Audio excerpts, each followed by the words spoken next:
Hey Internet, welcome to Thermodynamics tutorial. This is a made-up question not found in your textbooks.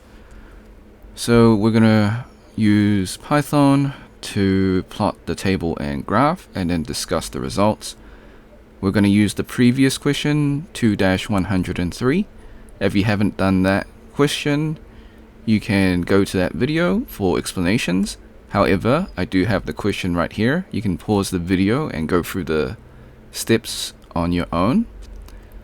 So basically we got a plate and the sun is emitting radiation. It hits the plate or solar panel. So we'll go through the steps and we're trying to find the surface temperature, which will relate to today's question. So once again, you can pause in your own time and just go through the steps.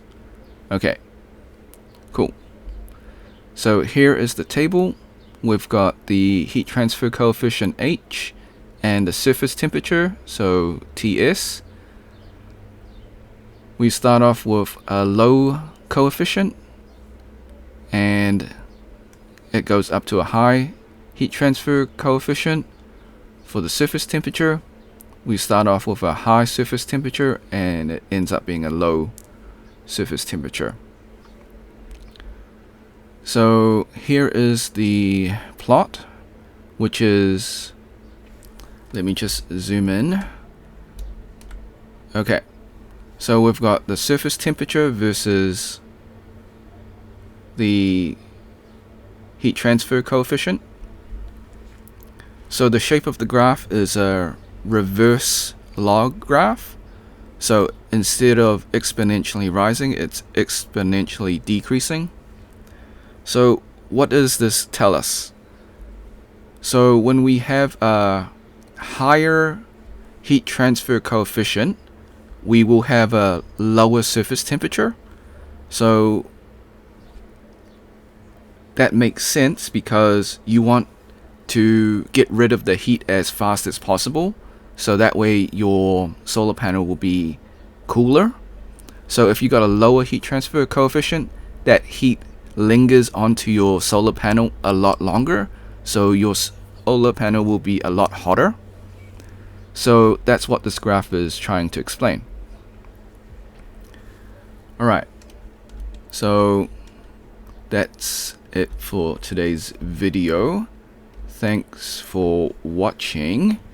Before we leave, I highly encourage you to save this video onto your PC, just in case this video or channel gets taken down while I follow all copyright laws.